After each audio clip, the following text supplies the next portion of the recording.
Oke, eh, Assalamualaikum warahmatullahi wabarakatuh. Eh, Waalaikumsalam warahmatullahi wabarakatuh. Selamat malam dan salam sejahtera untuk kita sekalian ya. Eh, Gimana kabar hari ini? Boleh mungkin aktifkan kameranya dulu ya. Hmm. Oke,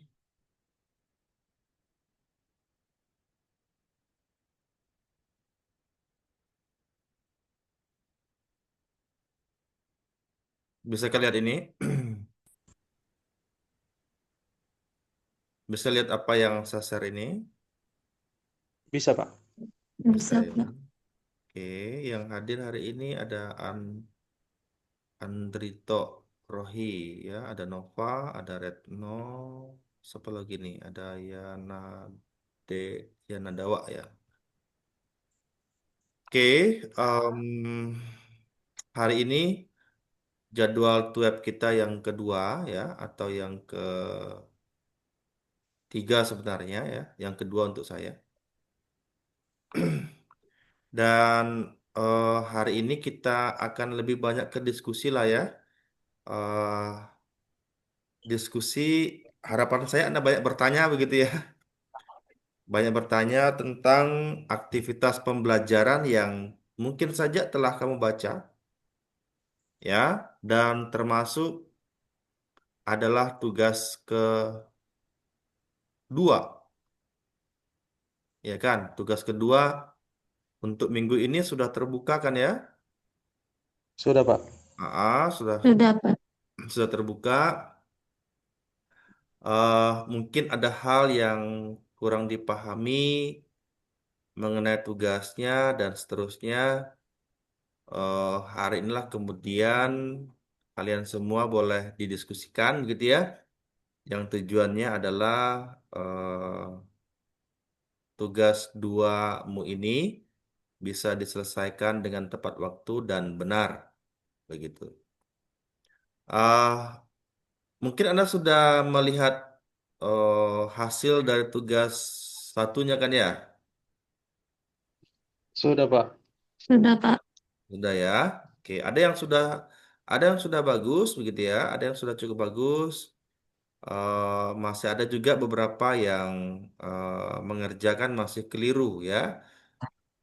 Di antaranya itu adalah yang diminta untuk buat flowchart, tetapi Anda tidak membuat flowchart, gitu ya. Ada juga mahasiswa yang mengumpulkan tugasnya membuat gambar flowchartnya, tetapi tidak mengikuti simbol-simbol flowchart begitu.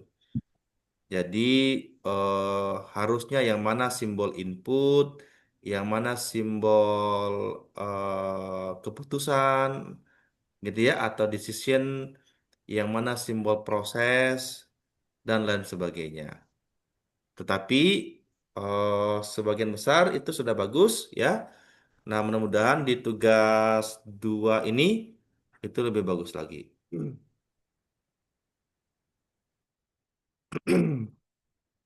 Oke, eh, untuk bisa mengerjakan tugas kedua itu ada di aktivitas berapa? Aktivitas Aktivitas 8, belajar yang aktivitas kedua 8, Pak. ada di aktivitas ke-8. Nah, untuk mengerjakan tugas dua itu sejatinya Anda harus mereview atau membuka materi Anda tentang bahasa pemrograman karena di tugas kedua itu kalian, nah, tugas kedua itu kalian apa disuruh untuk mengimplementasikan, sorry sorry, mana tugas duanya nih? Kok ada di 4?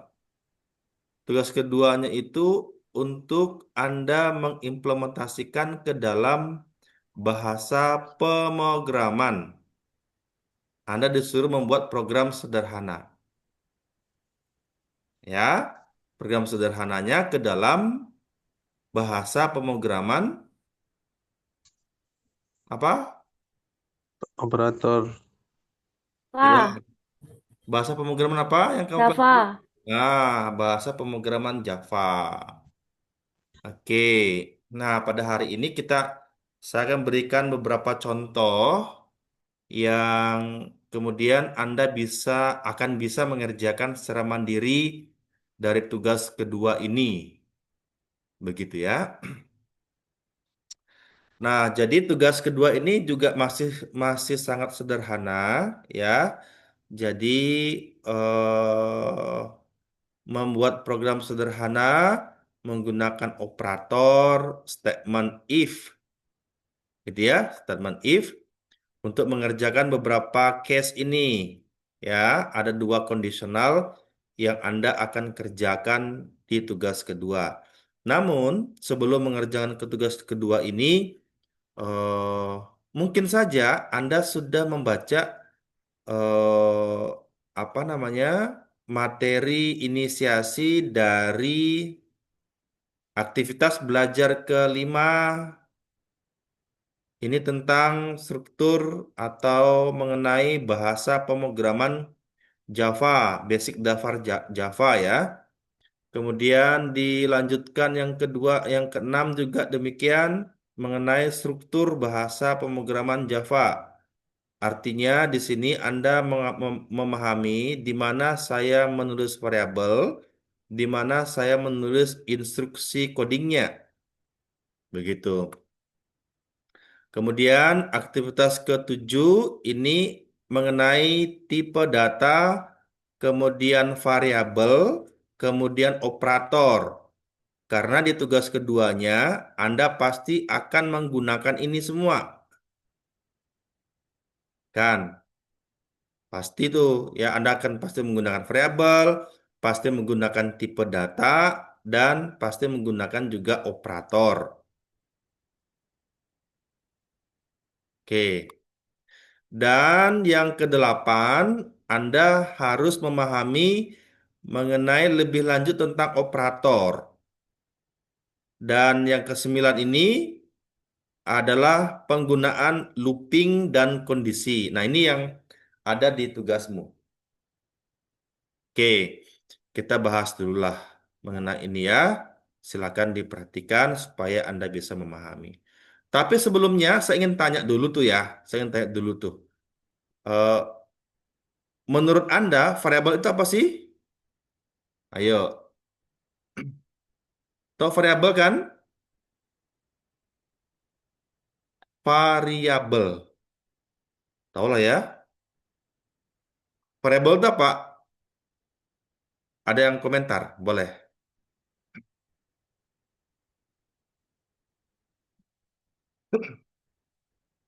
Ada?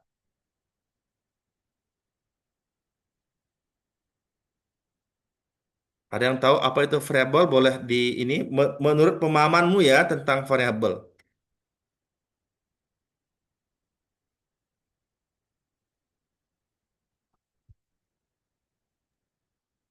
Izin menjawab, Pak. Nah, silakan, Nova. Variabel itu lokasi penyimpanan bernama dalam memori komputer yang biasa digunakan untuk menyimpan nilai, Pak. Oke, yang intinya yang bisa menyimpan nilai begitu kan ya. Iya, Pak. Oke, nanti tak beriin pemahaman lebih detail ya. Untuk editor untuk Java-nya kamu pakai apa sih?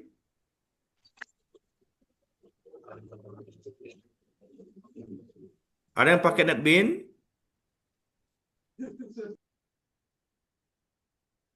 Ada yang pakai VS Code, Visual Studio Code? Saya pakai VS Code. Oke, nggak Saya masalah. menggunakan VSC, Pak. Oke, nggak masalah. Ada yang pakai apa lagi? Ada yang pakai Eclipse? Atau ada yang pakai ini NetBeans? Saya pakai NetBeans ya, NetBeans.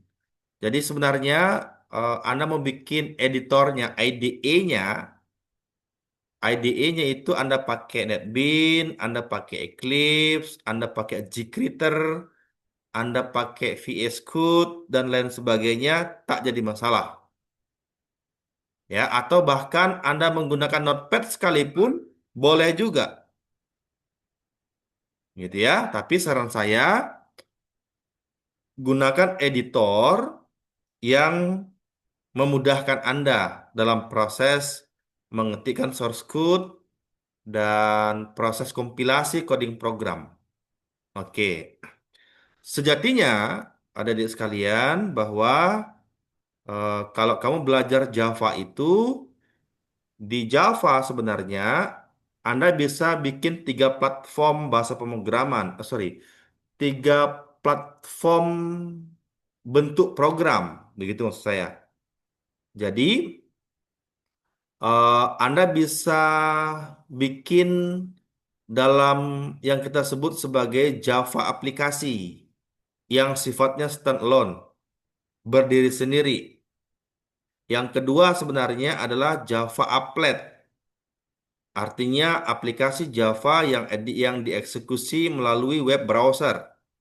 Dan yang ketiga, aplikasi Java yang dieksekusi melalui mobile. Yang platformnya itu nanti Anda akan belajar mungkin mengenai Android.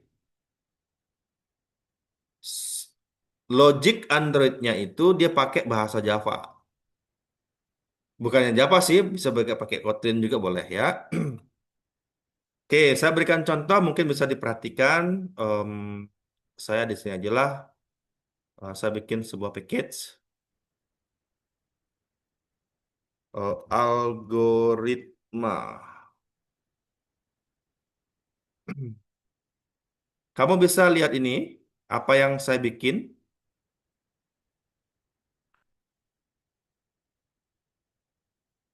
Contoh satu. Kamu bisa lihat struktur coding ini? Halo? Bisa, Bisa, Pak. Pak. Saya tak ya. Oke. Nah, nanti coba diperhatikan.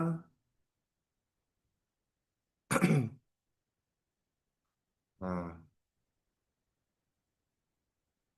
kalau saya katakan ini sering nama, oke, nama sama dengan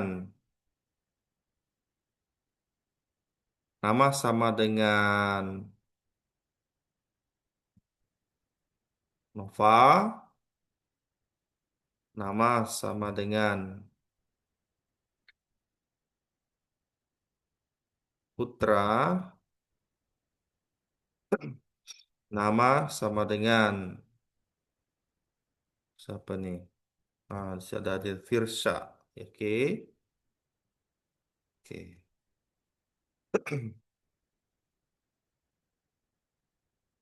Oke. Lalu saya cetak sistem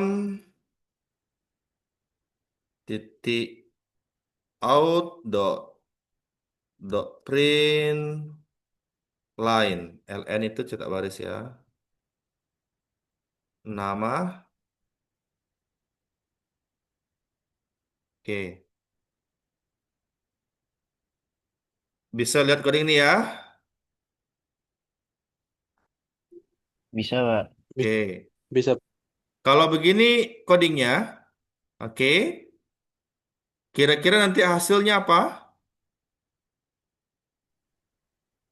Ada yang tahu tak hasilnya nih kira-kira?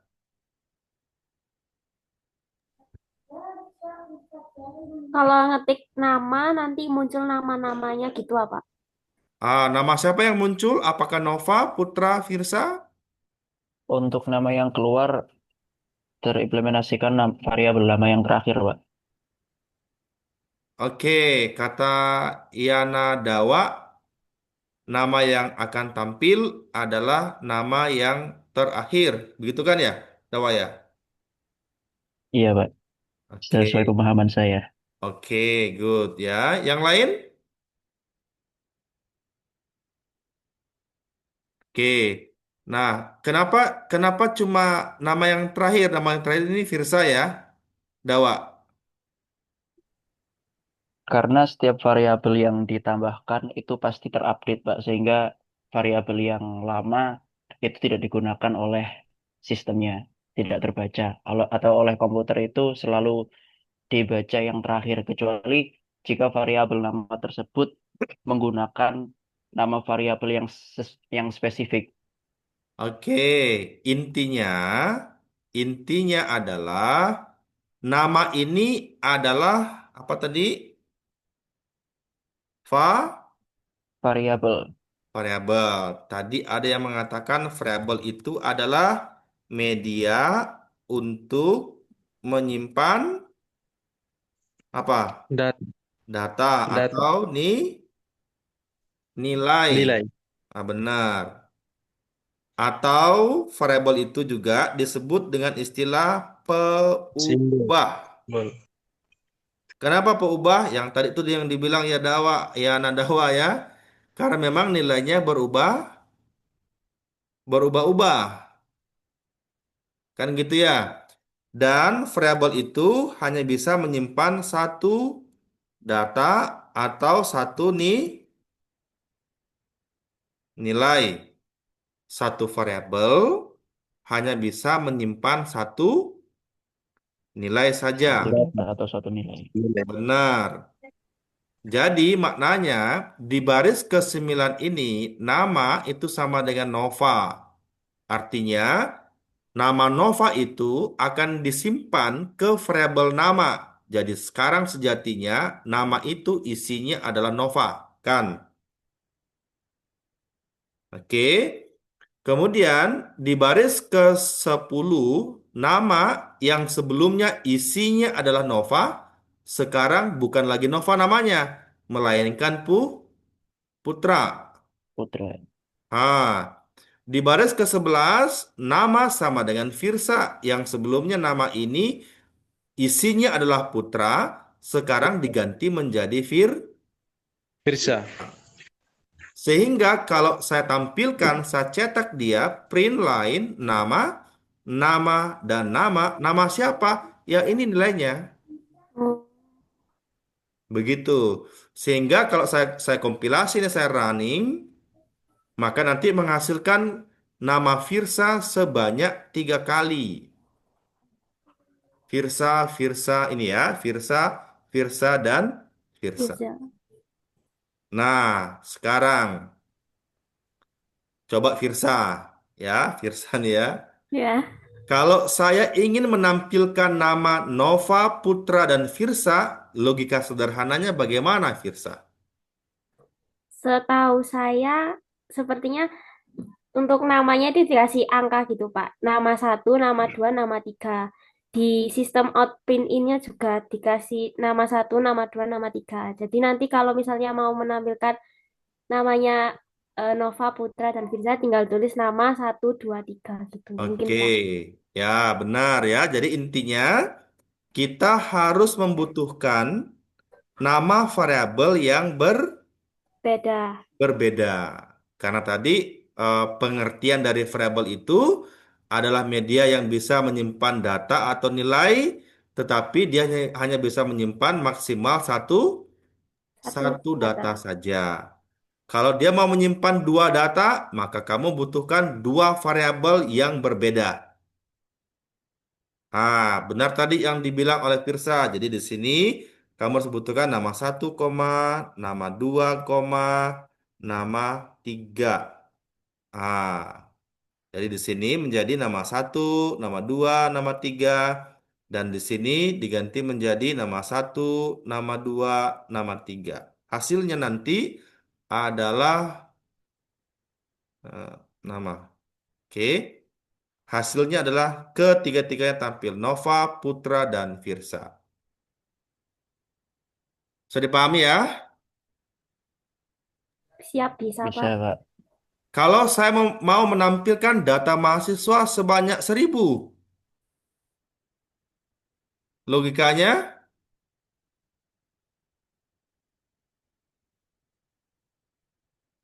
logikanya gimana? Kalau saya mau menampilkan nama mahasiswa yang berbeda sebanyak 1.000, artinya Anda harus membutuhkan array. Benar. Jadi kalau masih menggunakan variabel, maka Anda membutuhkan 1.000 nama variabel yang berbeda. Ya kalau 1.000, kalau 10.000 nama mahasiswa yang akan di-input, masih juga pakai variabel, maka kamu membutuhkan 10.000 nama variabel yang berbeda. Capek. Nama satu, nama dua, nama tiga, nama empat, sampai nama ke 10.000. Hasilnya benar, nggak salah. Tetapi program Anda menjadi tidak efektif. Gitu ya. Jadi, kekurangan dari variabel itu, walaupun tadi dia bisa menyimpan nilai, dan kekurangannya adalah dia hanya bisa menyimpan maksimal satu nilai saja. Nah, oleh karena itu nanti di materi berikutnya kamu akan belajar yang disebut dengan array tadi yang dibilang oleh siapa itu ya, Dawa ya. Iya, Pak. Belajar mengenai array. Array itu variabel juga, bedanya dia bisa menyimpan lebih dari satu nilai. Satu variabel bisa menyimpan lebih dari satu nilai. Tetapi array pun juga memiliki kekurangan begitu. Nah, array itu sifatnya statis. Statis itu fix tetap. Artinya ketika variabel saya definisikan bisa menyimpan 10 elemen, pada saat kita mengisi elemen yang ke-11 dia pasti akan error tuh. Nah, maka nanti berikutnya kita akan belajar mengenai linked list, baik single linked list maupun double linked list. Nah, fokus kita dulu pada hari ini itu targetnya menyelesaikan tugas keduanya. Pemahaman mengenai variabel, tipe data yang benar, dan sebagainya. Oke, kemudian yang kedua, sekarang ini kamu sudah paham ya mengenai variabel ya? Paham. Paham, Pak. Oke. Mengenai tipe data juga oke? Paham. Oke. Paham, Pak. Oke. Contoh. Contoh ya. Baik. A. Artinya apa itu kalau saya bilang bait A?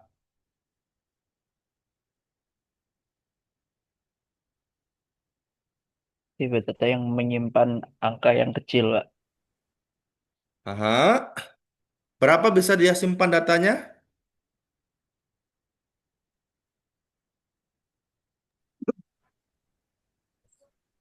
Berapa?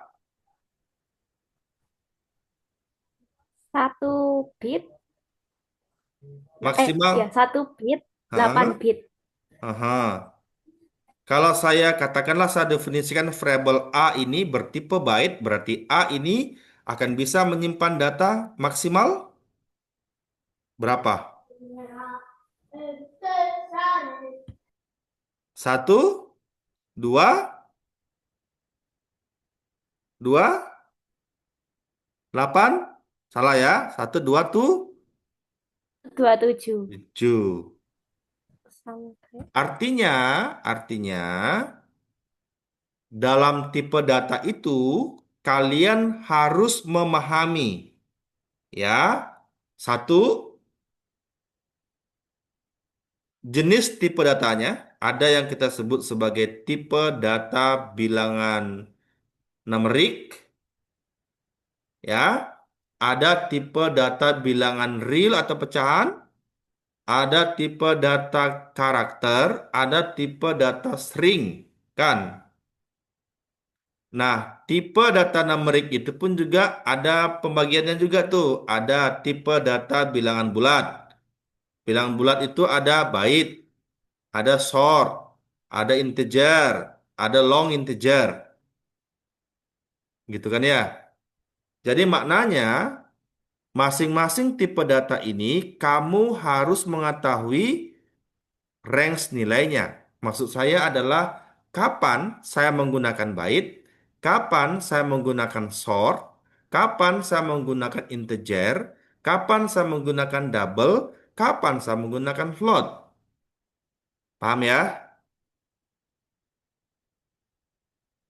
Paham, Mbak. Nah, jadi maknanya kalau saya gunakan A sama dengan 127, ini benar. Tetapi kalau nilai variabel A akan saya gunakan untuk menampung data lebih besar daripada 127, katakanlah 18, ini pasti salah. Kenapa salah? Karena byte itu dalam konteks bahasa pemrograman, dia hanya bisa menyimpan nilai nilai positif dari 0 sampai dengan 127. Dari -1 sampai dengan -128. Begitu. Ini dia akan bilang error nih. Errornya apa tuh dibilang tuh ya? Ini errornya nih. Errornya adalah incompatible type.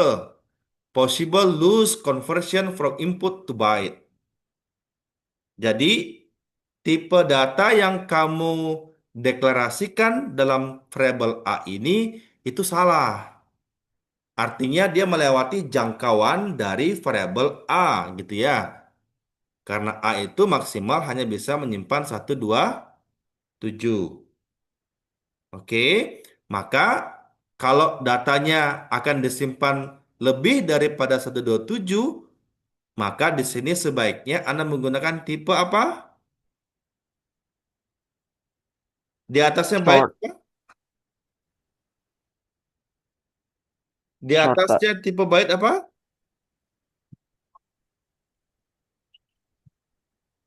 Di atas pad atas short. Bisa kamu gunakan short. Short ini bisa menyimpan data dari 0 positif ya, 0 sampai dengan 32.000 sekian. Bisa. Tetapi kalau kamu menyimpan data 33.000 sekian, ini pasti error dia. Gitu ya, karena short itu bisa menyimpan maksimal 32.000, saya lupa tuh, 200 sekian lah ya. Kak, 767, Pak. berapa? 32.767. 367 benar ya, itu. Kalau mau lebih menyimpan data, katakanlah segini datanya mau disimpan, maka gunakan jangkauan tipe data yang lebih besar. Contohnya Integer. integer. Integer. Integer ini bisa menyimpan 2 berapa? miliar Berapa? sampai dengan 2 miliar. Miliaran lah ya. Dia bisa menyimpan miliaran data. Intinya, pemahaman di tipe data itu adalah tadi saya bilang tuh, kapan sebaiknya kamu pakai byte, short, integer, double, float, string, char. Ya, jadi jangan juga semua variabel kamu gunakan integer semuanya begitu. Karena sejatinya berat dan ringannya program pun juga itu akan ditentukan bagaimana Anda mendeklarasikan tipe data. Pada saat Anda mengkompilasi, katakanlah begini ya, integer A. Kamu compile ini programnya. Sejatinya, komputasi yang terjadi adalah komputermu itu akan menyiapkan blok-blok alamat memori sebesar integer. Tetapi pada faktanya nanti ternyata A itu hanya digunakan untuk menyimpan nilai satuan saja. A, B, C, D, E, sorry, 1, 2, 3, 4, 5, mubasir. Paham ya? Akan memberatkan kinerja dari pemrosesanmu nanti, begitu.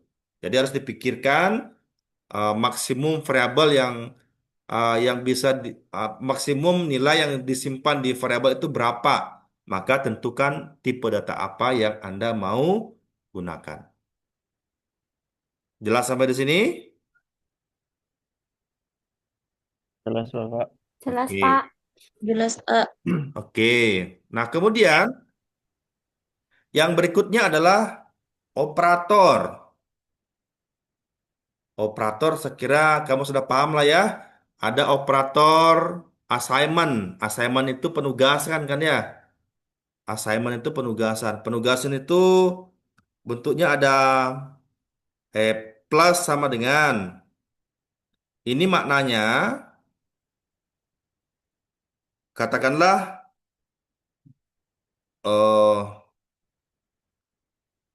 X plus sama dengan 2. Ini artinya, apa nih artinya nih? Sama satu list dengan X itu sama dengan X ditambah 2. Assignment. Penugasan ada sama dengan, plus sama dengan, minus sama dengan, bagi sama dengan, dan seterusnya. Oke. Ada juga operator yang lain. Ada operator apa lagi tuh? Aritmatika. Plus, minus, bagi, kurang, dan seterusnya. Cuman yang perlu diperhatikan dalam operator aritmatika ini adalah ini kan ini ada plus, penjumlahan, apalagi minus, minus pengurangan, bintang itu perkalian, slash itu apalagi? Slash ini pembagian Pembagian dan Pak per modulus. modulus. Persen, dipakai persen ya. Persen itu modulus. Contoh, coba ditebak ini hasilnya nih. 9 di persen 3 sama dengan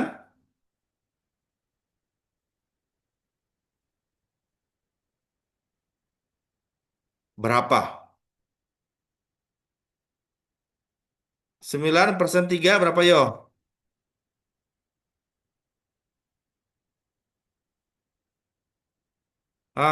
Jasril. Berapa Jasril?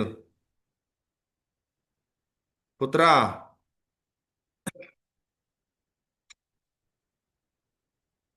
9% 3 sama dengan? Ayo, berapa?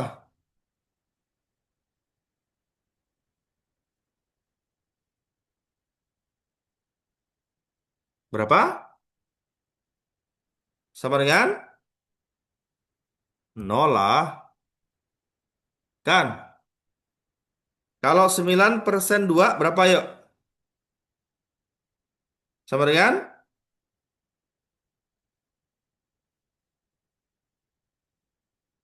Berapa?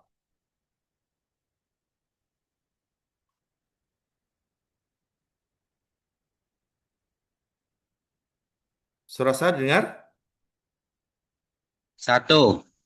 Ya, satu ya. Sisa hasil pembagian modulus ya. Dalam Java dia pakai ini. 9 di persen 3, hasil baginya itu 4, sisanya satu ya. Itu yang disebut sebagai modulus. Tetapi di aritmatika yang perlu kamu perhatikan adalah ini plus. Plus dalam aritmatika, sorry, operator plus itu di dalam Java, dia memiliki dua fungsi ya. Dia bisa berfungsi sebagai aritmatika dan penggabungan dua buah string. Contoh,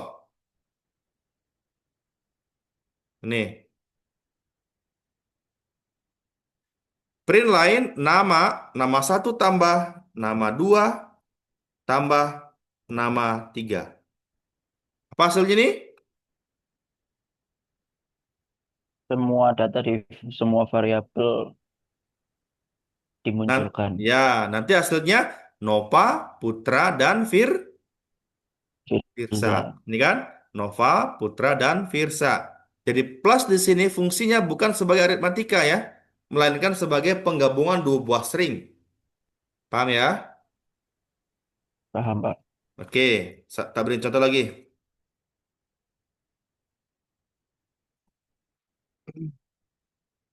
Em,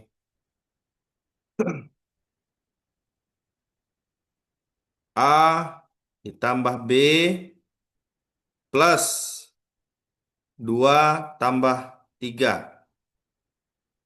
Apa hasilnya nih? Error, Pak. Oh, A tambah B. A tambah B plus Hmm. AB, A plus B 2, A plus B 5. Apa hasil di layar nanti kalau begini? A plus B sama dengan 5.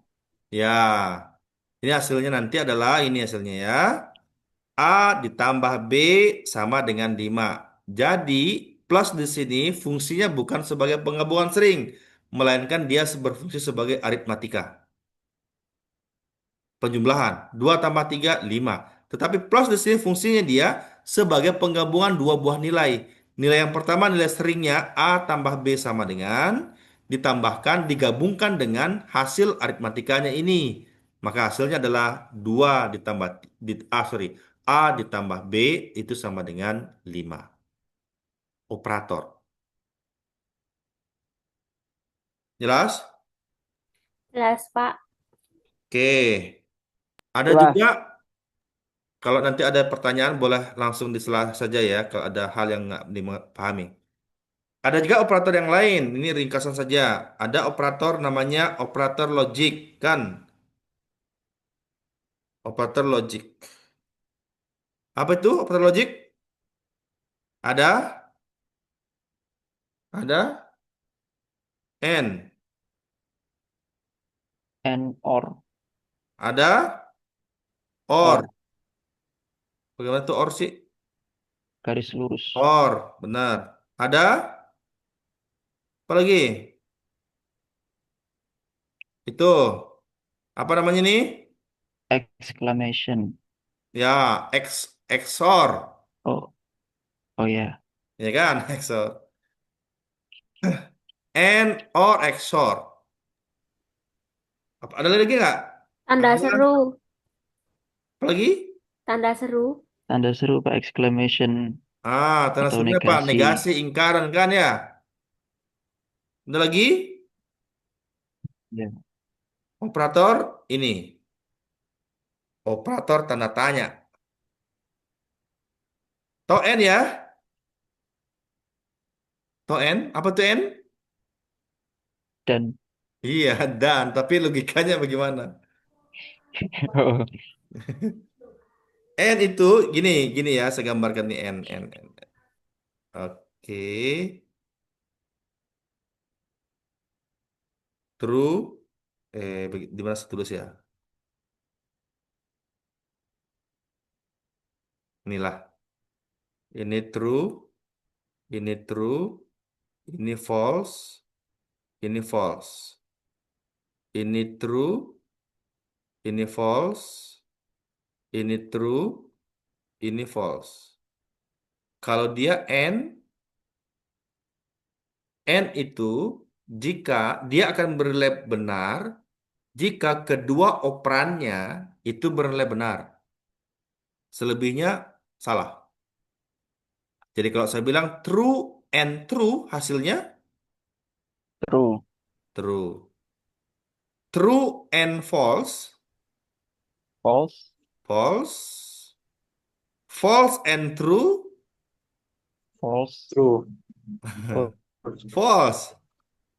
False and false, True. false. Oh, false. N itu Kenapa? dia akan bernilai benar, bernilai true jika semua kondisinya bernilai benar.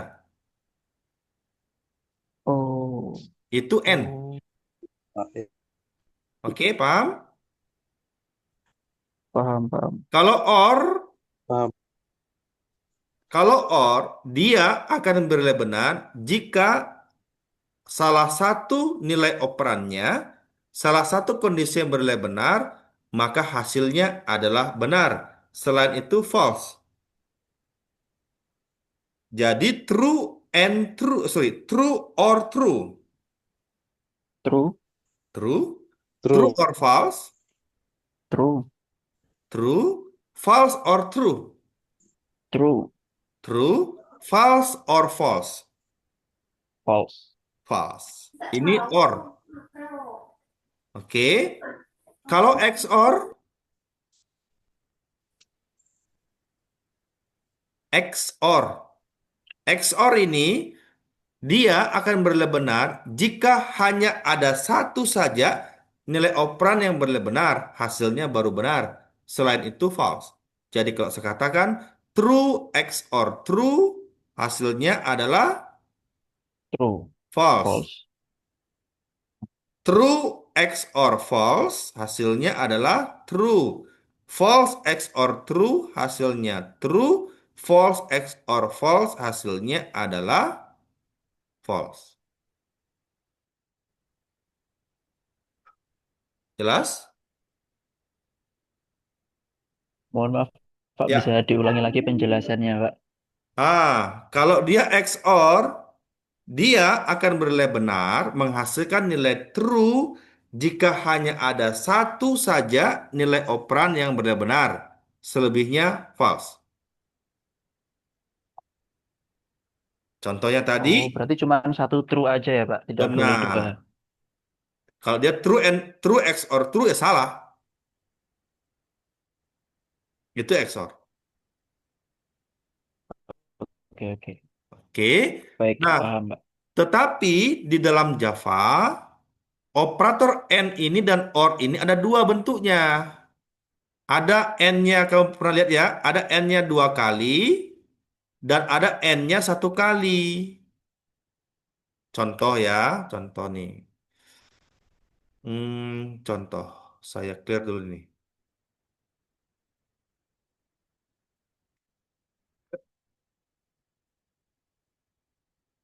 Oke. Hmm,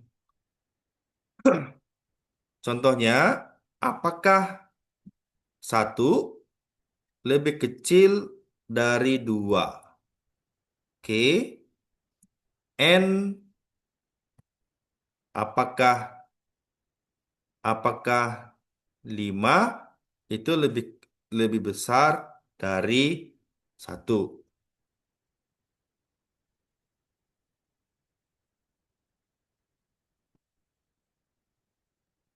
Oke, kan begini nanti codingnya kan ya. Nah, ini akan dikerjakan. Katakanlah di sini adalah A sama dengan 2.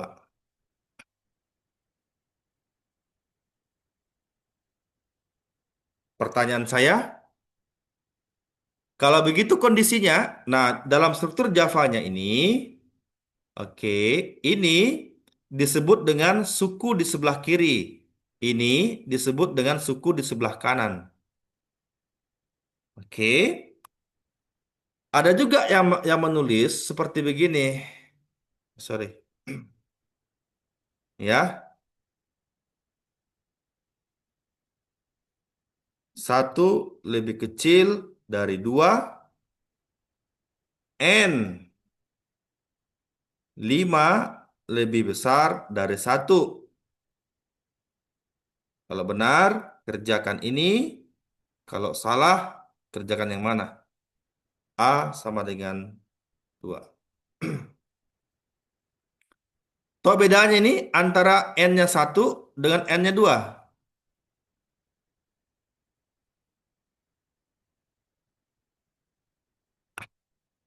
Kalau dia N-nya satu ya, ketika suku di sebelah kiri bernilai true atau bernilai false, suku di sebelah kanan ini tetap dievaluasi. Contohnya, kondisi ini bernilai benar apa salah?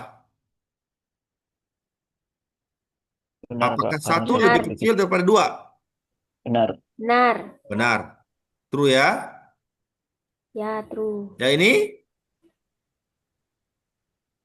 true. nilai Benar, benar. true. Maka dia akan mengerjakan A sama dengan 2. 2. Dua. Tetapi kalau satu ini saya rubah menjadi angka 2. Saya hapus dulu lah. Dia astaga, saya hapus ya. Oke, saya hapus ini aja. Eh,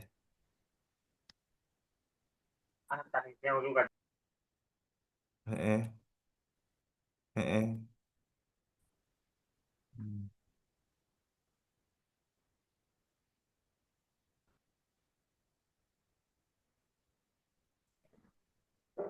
Guys, nanti dulu lagi juga bisa. Kalau saya tulis begini, 2 lebih kecil 2, N 5 lebih besar 7. Nih. Ini kondisi benar atau salah? Ini kondisinya benar atau salah ini? Salah, Salah. Pak. Harusnya sama dengan Ini hasilnya nilai kondisinya bernilai false. false. Kalau yang ini False juga. false juga. Atau kalau satu di sini nilainya lebih kecil, maka hasilnya adalah True. true. True. Ya, false True. and true sama dengan True. False. false lah ya. False. False.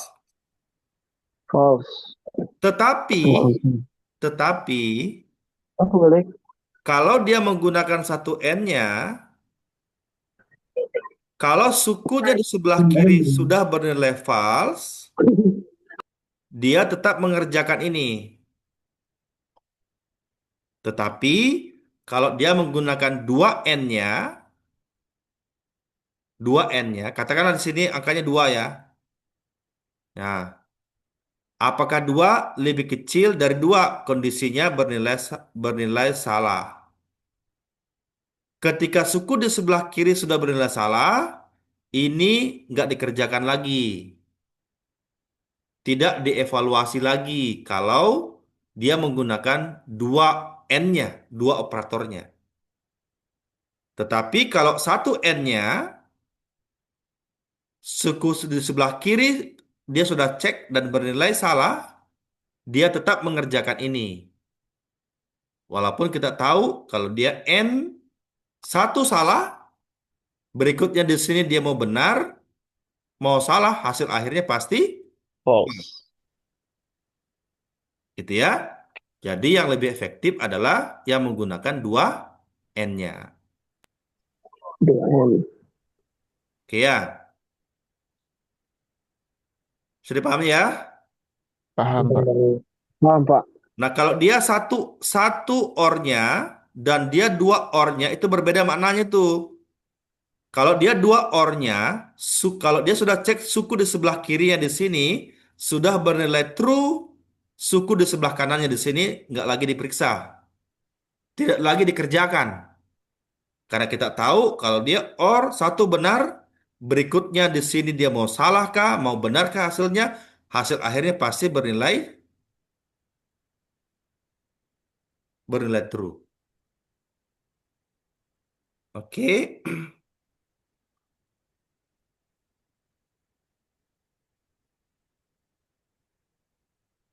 Oke. Jelas mengenai operator?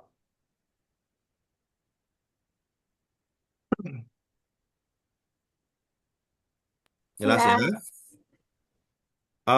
Operator ini pun juga disebut juga selain dia disebut sebagai operator logik, dia pun juga disebut sebagai operator ini bitwise.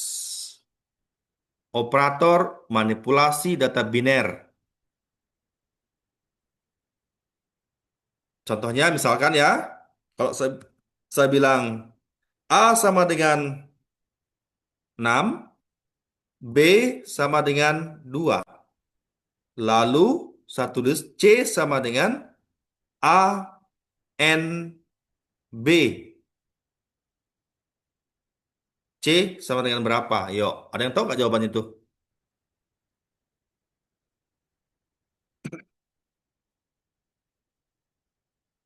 A sama dengan 6, B sama dengan 2, C sama dengan A N B. C sama dengan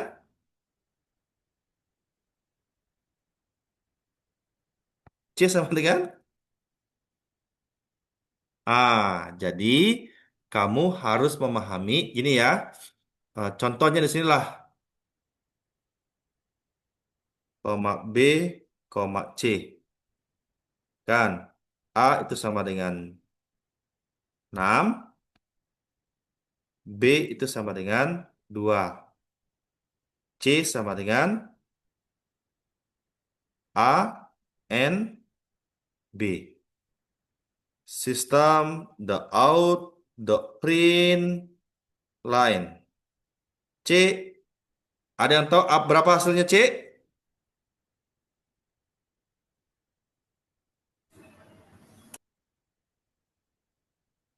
Ada yang tahu apa hasilnya C?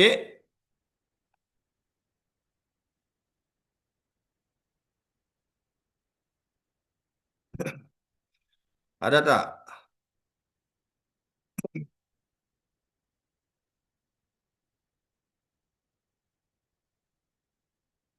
Sistem, titik out, titik print. Ah, oke, saya kasih lihat hasilnya. Hasilnya sama dengan itu. Lihat enggak? Sama dengan 2. Pertanyaannya, ada yang tahu menjelaskan kenapa bisa 2 hasilnya? Halo? Suara saya bisa dengar? Tidak Bisa, bisa, Pak. Pak. Saya masih bingung, Pak. Nah, ada yang tahu tak? Kenapa hasilnya 2? Tambah dua tambah dua. Kenapa? Masih bingung, Pak. Masih bingung ya. Oke. Nah, Diulang lagi, Pak. ini ya, ini maknanya dia sebagai operator bitwise. Kalau dia ada angka begini ya. Jadi, kamu harus memahami konversi bilangan. Oke, bagaimana mengkonversi bilangan desimal ke biner, biner ke desimal, atau biner ke oktal, biner ke heksadesimal. Saya tanya, desimalnya 6, binernya berapa? Yuk, berapa? Desimalnya 6, binernya sama dengan 4 bit. Berapa? Belum belum paham juga nih. Kan kan notasi bilangan bilangan biner itu kan begini kan.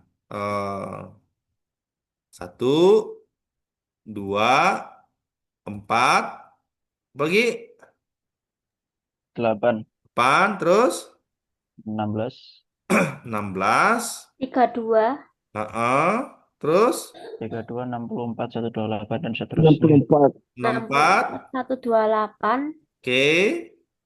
mau piro? 3, 2, 5, 6, 256. 5, 1, Oke. 2, 1024. Ini disebut dengan 1 giga. 1 gigabyte. Kalau saya katakan desimalnya 6, binernya itu adalah berapa? 0, 1, 1, 1, 0. 0, 0. 2. Kok 2 sih? 0, 1, 1, 0. 6, 4 tambah 4 2 kan tambah 6 kan 2. ya? Ya. Oke. Kalau desimalnya 2, binernya 0, 0, 1, 0. 0, 0, 0, 0, 1, 1, 0. 0. 0. Ini kamu N kan. 0 itu false, 1 itu true. False and false. Hasilnya False. false. True and true. True. True. True and false. False. False. False and false. False. 0, 0, 1, 0. Binernya desimalnya berapa? 2. 2. Itulah kenapa tadi di sini hasilnya sama dengan 2. Oh, paham, paham, Pak. Paham kan? Paham, paham. Paham. Jadi AND or XOR itu pun juga disebut sebagai operator bitwise. Bitwise itu operator manipulasi data biner. Kalau biner nilainya pasti 2. 1, 0, 1, 0. Ya kan? Jelas? Iya. Jelas. Oke. Tetapi maknanya dalam pemahaman mengenai operator itu, kamu harus memahami yang disebut dengan istilah prese, precedence. Precedence. Presiden atau presiden nggak ya? Precedence itu tingkatan operator yang mana duluan dikerjakan, mana belakangan. Contoh, tebak nih hasilnya ya. A sama dengan 2 tambah tambah 2 dikali 2 ditambah dalam kurung 2 ditambah 2 dibagi 2. A. A sama dengan, yuk berapa cepat?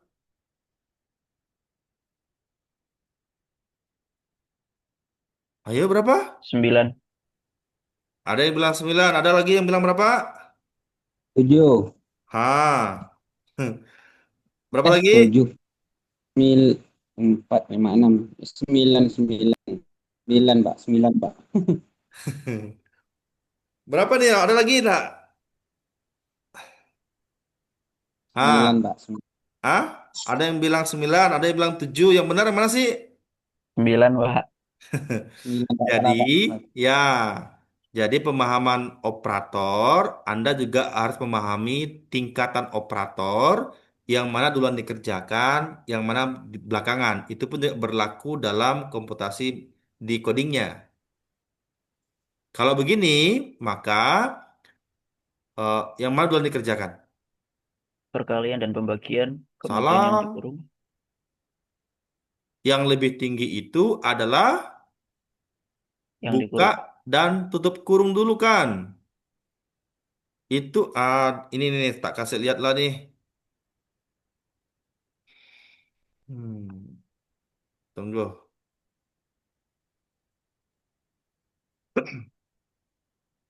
Hmm, Oke.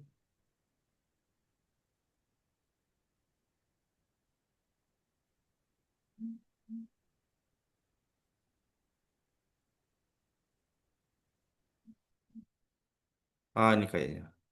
Oke.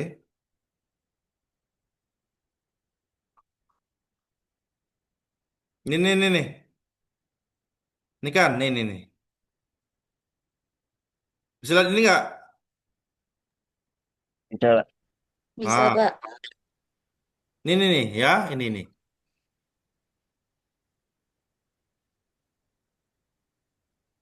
Kalau ada dalam struktur codingmu nanti ada operator ini, maka dia adalah operator prioritas satu, artinya yang pertama kali dikerjakan. Oke? Plus plus, minus minus, toh ini apa nih plus plus minus minus? Itu adalah in increment. Increment minus minus itu decrement. Increment dan decrement itu bentuknya ada dua sebenarnya. Ada post increment, ada pre increment. Post decrement, uh, pre decrement. Itu dia levelnya dua. Kali bagi persen itu levelnya tiga. Ini sederajat, boleh dikerjakan kali dulu, bagi dulu, atau persen dulu, hasilnya sama. Dan seterusnya ya. Oke.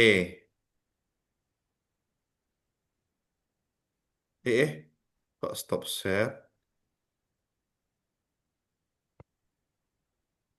Jadi di mana tadi itu ya?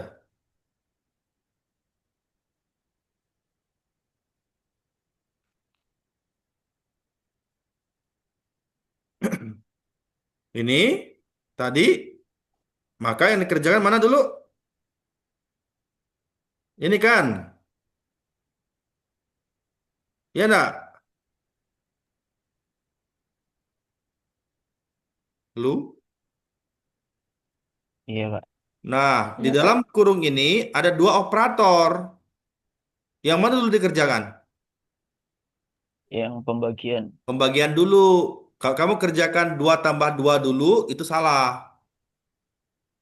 Maka di sini adalah 2 tambah 2 bagi 2 1 kan? Maka di sini akan menjadi A itu 3. sama dengan Oh, 2 2 tambah tambah 2 dikali Dikali 2 dikali 2 tambah tambah 3. tambah 3 kan? hmm, Terus A itu sama dengan 2 tambah 4 tambah 3. 2 tambah 4 tambah 3 itu sama dengan 9. precedence. Tingkatan operator yang mana duluan dikerjakan, yang mana belakangan. Oke? Oke. Ada pertanyaan sampai di sini? Tak ada. Nah, kemudian di aktivitas yang ke berikutnya, yang 8 ini mengenai operator ya. Sekarang kamu sudah paham lah operator tuh ya. Jadi tadi tak tak ini sebenarnya begini kalau mau lengkapnya. Ini pemahaman Anda mengenai variabel, tipe data ya.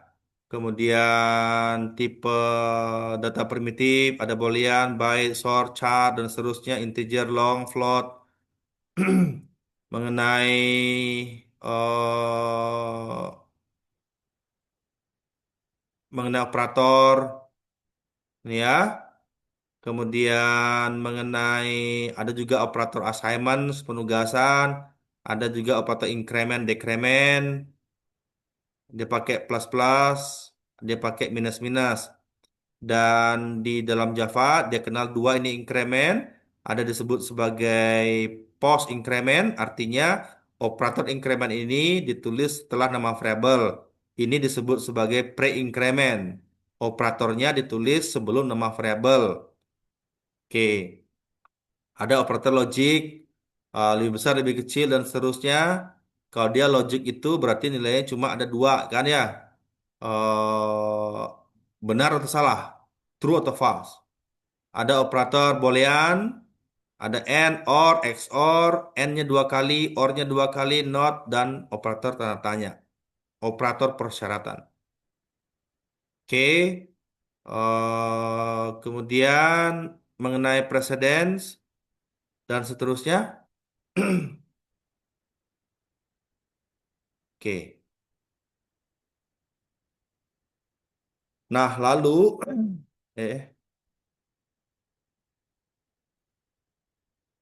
berikutnya itu adalah mengenai yang ke-9 ini untuk menjawab tugasmu nanti. Anda harus memahami mengenai ini. Kenapa loading ini? Saya loading ya. Alah.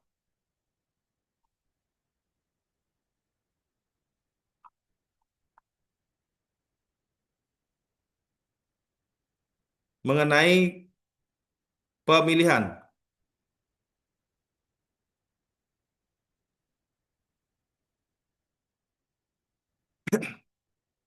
Mengenai pemilihan. Atau pemilihan ya.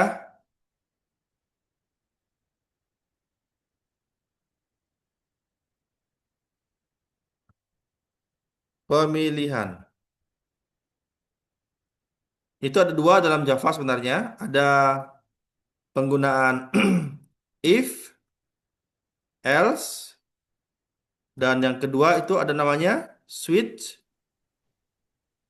Pasangannya adalah case. Kan? Halo? Halo, Pak. Iya, Kak. Oke. Kak, Contoh ya. Integer umur. Integer umur. Umur sama dengan katakanlah saya input nilainya 10. Kita akan mencari tahu dia akan masuk dalam kategori golongan apa. Kalau umurnya dari 1 sampai dengan 10 tahun, dia dikategorikan anak-anak. 11 tahun sampai dengan 15 tahun, itu dikategorikan dia sebagai remaja. Kemudian, ini saya tuliskan ya. Kalau nanti umurnya 1 sampai dengan 10, ini golongannya adalah anak-anak. Kemudian, kalau umurnya dari 11 hingga katakanlah 15 tahun, ini golongannya adalah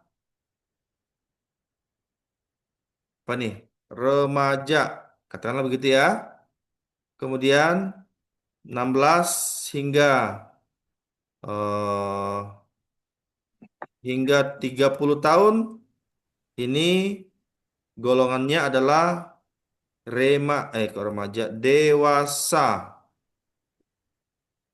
Selebihnya di atas dari 30 tahun, ini kita golongkan manula. Atau manula ya, yang sudah tua lah. Jadi inputannya berdasarkan umur. Bagaimana mencari golongan ini? Maka Anda harus memahami mengenai struktur pemilihan if else ataukah menggunakan switch case. Itu ada di topik pembahasan di aktivitas belajar ke-10. Yang 9 apa sih? Juga sama nih, perulangan dan conditional if else. Oke? Kondisi if.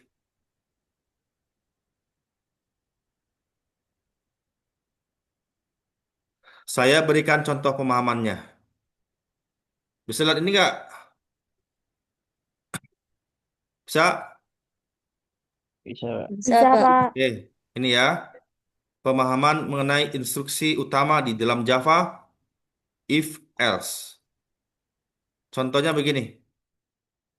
Instruksi pemilihan dua alternatif, if else. Pemilihan multi alternatif bisa pakai switch. Contoh, ini ya. Kalau ada dua kondisi yang akan dicek, ada dua kondisi yang akan dicek. Bentuknya seperti begini. If kondisi statement, artinya kalau kondisinya di sini bernilai benar, maka dia mengerjakan statement 4. Kalau salah kondisinya, maka dia kerjakan statement 2. Ini, saya gambarkan dalam bentuk flowchart begini ya. Start, statement 1, ya. Kondisionalnya apa? Kalau kondisinya benar, true, maka dikerjakan statement 4. Kalau kondisinya salah, dikerjakan statement 2, dan seterusnya. Oke. Yang kedua, yang perlu diperhatikan, kalau dalam sebuah kondisi, dalam sebuah kondisional, katakanlah dia bernilai benar, dan dia akan mengerjakan dua statement, seperti ini contohnya. Ini ya, if kondisinya work hours lebih besar 40, kalau benar kondisi ini, dia mengerjakan dua statement. Dalam Java, satu statement ditandai dengan titik koma. Ini bukan statement ya, ini bukan statement ini. Ini kondisional. Ini statement 1, statement 2. Artinya kalau kondisinya benar-benar, dia mengerjakan dua statement. Overtime hours-nya dan overtime salary. Maka harus diawali dengan buka dan tutup kurung kerawal. Contoh, ini contohnya nih. Kalau saya kompilasi nih coding programnya, dia akan bilang di layar, masukkan huruf depan nama Anda. Anda disuruh memasukkan huruf depan nama Anda di keyboard. Ini kan print line. Saya inputkan huruf depan nama saya, katakanlah saya input C. Lalu saya enter. Maka nilai C ini nantinya akan dibaca dan disimpan di variabel huruf depan. Jadi sekarang huruf depan ini nilainya sama dengan Oke. C. dengan fungsi nih baca sistem read itu membaca. Apa yang dibaca? Nilai yang kamu inputkan di keyboard. Apa nilainya? C tadi kamu inputkan dan disimpan di variabel huruf depan. Oke. Em, kemudian dicek nih, if huruf depan sama dengan minus satu. Minus satu ini karena huruf depan ini bertipe char, karakter ya. Karakter itu dalam Java bisa menyimpan dari 0 sampai dengan 255 karakter. Jadi kalau kamu tidak menginputkan apapun dalam keyboardnya, dia akan bilang Anda tidak memasukkan huruf depan. Tetapi tadi saya bilang saya masukkan huruf C, jadi kondisinya bernilai salah. Maka dia cek lagi kondisi yang kedua. Else if, apakah huruf depan sama dengan A? Yang tadi huruf depan nilainya adalah C, apakah C sama dengan A? Benar atau salah? Salah. Salah. Salah. Kalau salah, statement ini tidak dikerjakan. Cek lagi kondisi yang berikutnya. Else if, apakah huruf depan sama dengan B? Apakah C sama dengan B? Salah. Salah juga. Ini tidak dikerjakan. Cek lagi kondisi yang berikutnya. Else if huruf depan sama dengan C, apakah C sama dengan C? Benar. Kalau benar, maka kerjakan ini. Apa namamu Charlie? Dan komputasi programmu akan berhenti ketika menemukan kondisi yang bernilai true. Yang ini tidak lagi dikerjakan. Berhenti mengerjakan proses seleksional, proses kondisional. Sebaliknya, kalau semua kondisi bernilai salah, katakanlah saya akan input nilainya adalah F. Ini salah, ini salah, ini salah, ini salah. F nggak sama dengan D, F nggak sama dengan E. Ketika semua kondisi bernilai salah, dia kerjakan else statement. Aku belum bisa menebak. Jelas? Jelas. Jelas, Pak. Oke, gampang gini ya. Oke.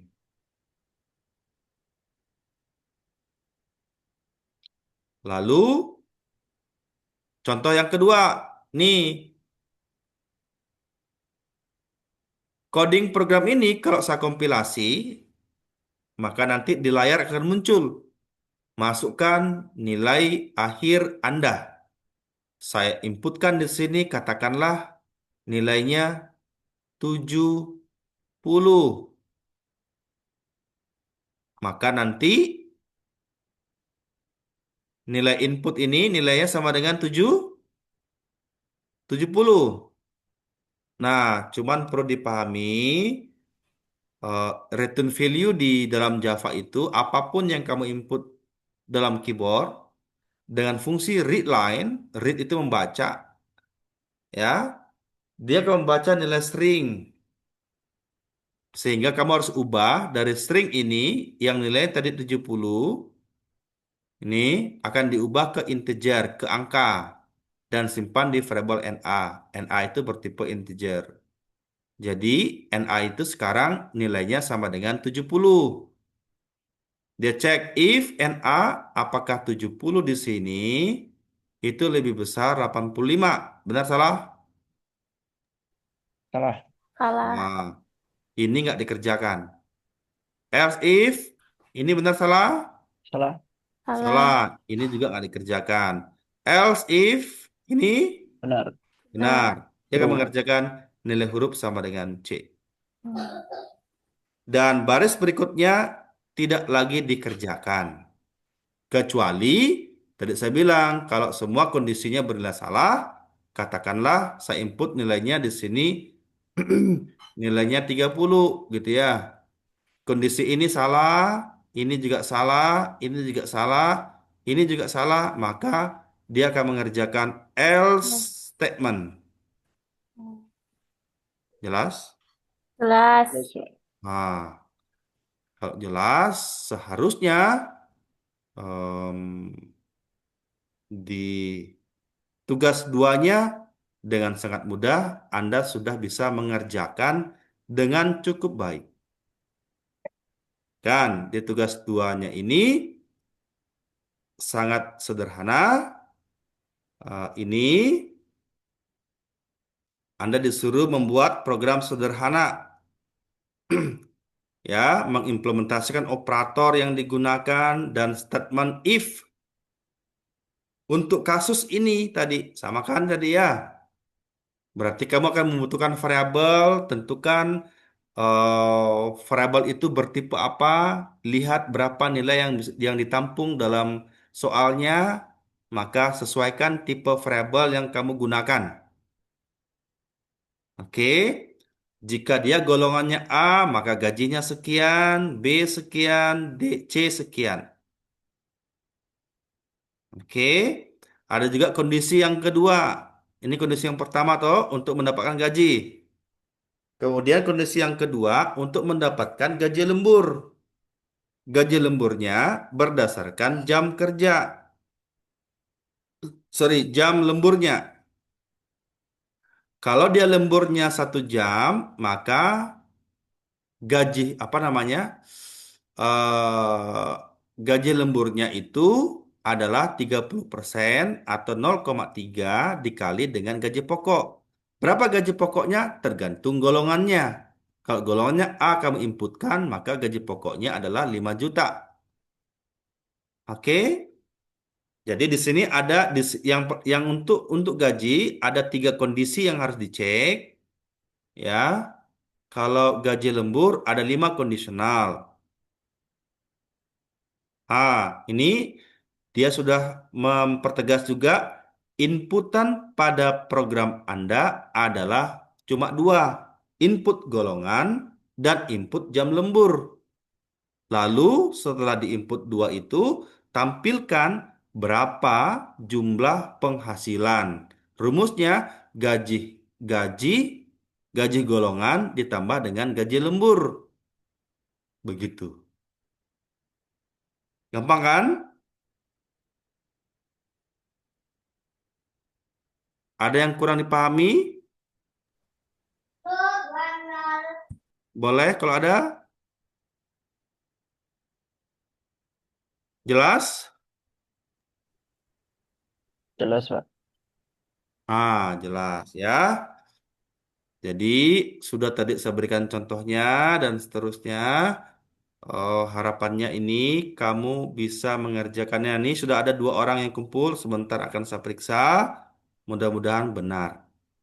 Jadi masih ada 12 orang lagi yang belum mengumpulkan tugasnya.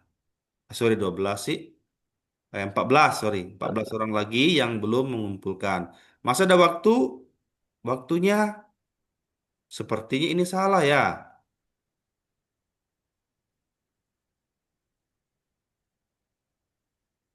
Salah nggak tuh ya waktunya? Batasnya sampai 1 Desember ya, Pak? Ah? Sampai Senin Batas besok. 1 Desember ya, Pak? Ya, yang benar ini yang benar. 16. Sekarang tanggal berapa sih? Tanggal 15 sekarang. Harusnya 17 November, Pak. Harusnya 17 kan ya kayak kayak tugas 2 kemarin kan ya? Iya. Ya, harusnya 17. Tapi lihat ini di sistem ya karena ini by sistem masalahnya ini. Jadi perhatikan waktunya. Kalau ini kan tanggal 16. 16 masih ada di besok. Sampai besok nih kayaknya 16.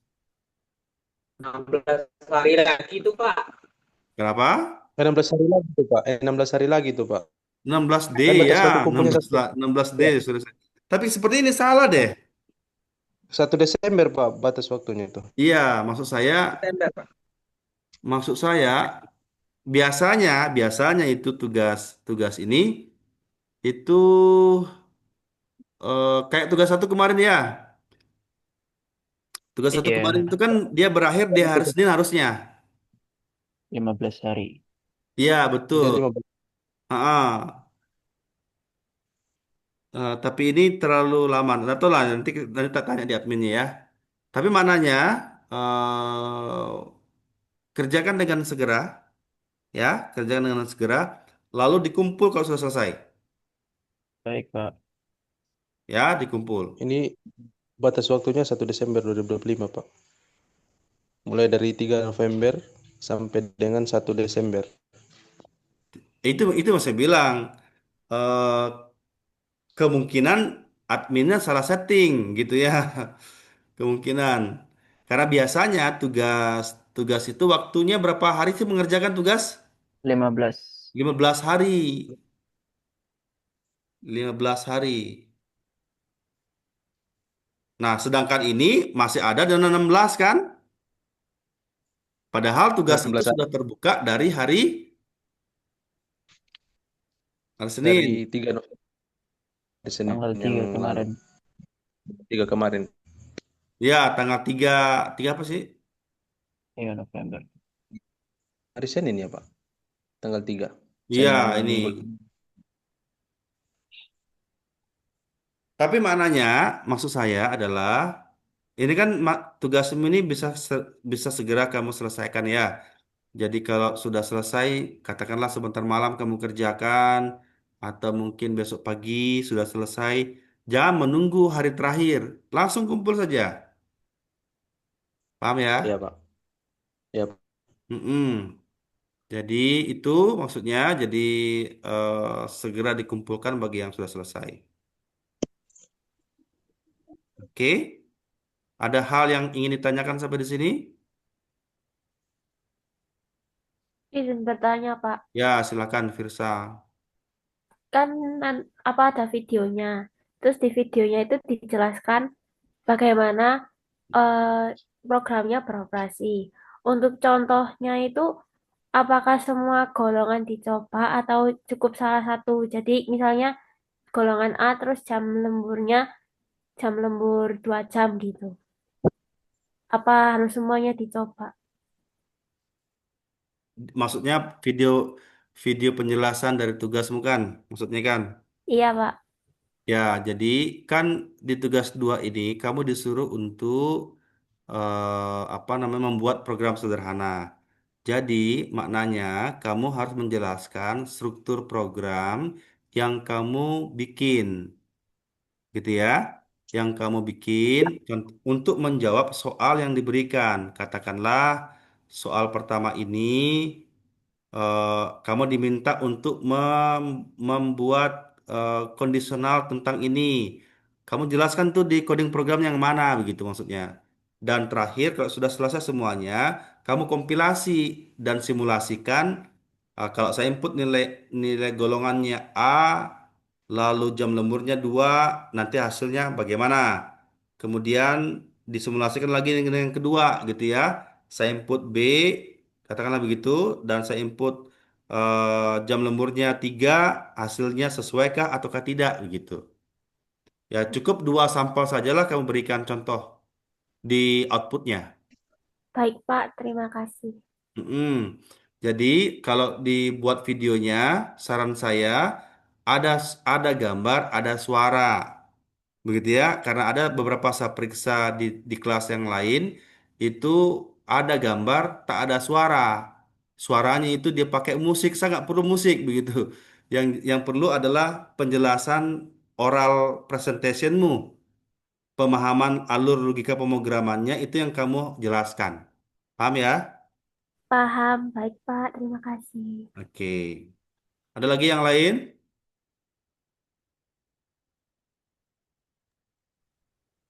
Izin bertanya, Pak. Nova silakan. Untuk aplikasi, untuk membuat program sederhana menggunakan operator itu menggunakan aplikasi apa ya, Pak? Soalnya saya belum bikin. Oke. Untuk toolsnya, tools coding kan kamu disuruh bikin dari Java kan ya, bahasa pemrogramannya ya. Bahasa Iya, pemrograman Pak. Java. Sejatinya Anda bisa bikin dari Notepad. Ini boleh juga mengetik coding dari sini. Cuman itu agak ribet di kompilasi. Karena di Hmm. Notepad tidak ada menu untuk kompilasi. Kalau kamu pakai Notepad, maka kamu Hmm. harus mengkompilasinya dari Ide, underDOS command prompt. Contoh ya, contoh nih. Ini tak tambah lagi nih contohnya nih. Contohnya, Saya beri contoh di sinilah. Mana nih tadi? Ada coding di sini. Ini codingnya ya. Ini untuk copy aja lah nih. Em, hmm.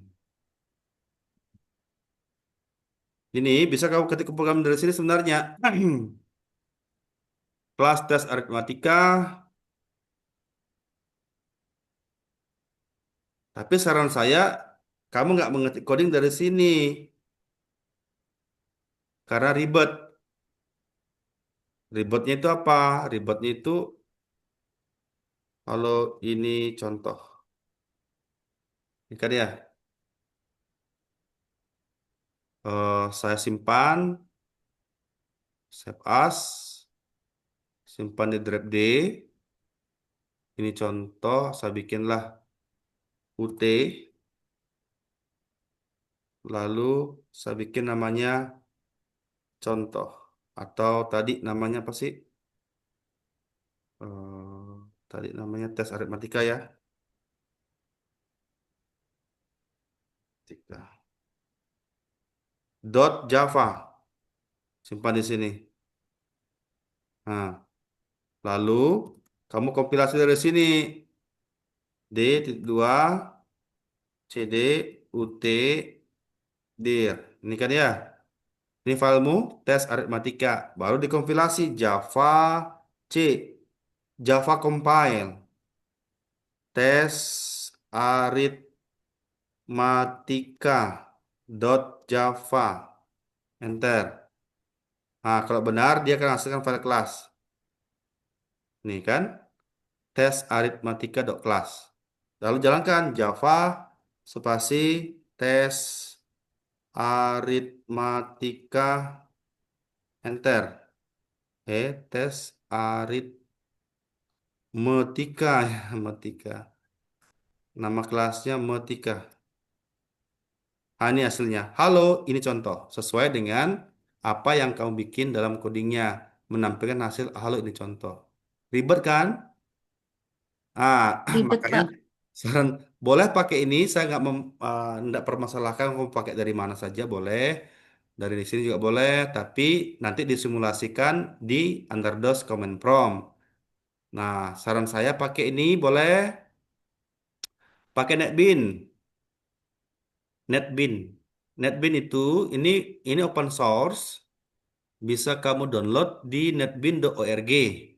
Atau bisa juga pakai Eclipse. Atau bisa juga pakai VS Code. Visual Studio Code. Bisa juga pakai Jupyter dan lain sebagainya. Kalau pakai NetBeans, boleh kamu download nanti di sini di ketik aja di Google NetBeans. NetBeans 82 boleh. Ini banyak versinya nih NetBeans download. Ini free. Jadi di sini boleh download aja nih NetBeans download. Oke ya. Download dan install. Gampang installnya nih ya. Tinggal di next saja. Oke, jelas? Jelas, Pak. Terima kasih. Oke, ada lagi? Boleh kalau ada?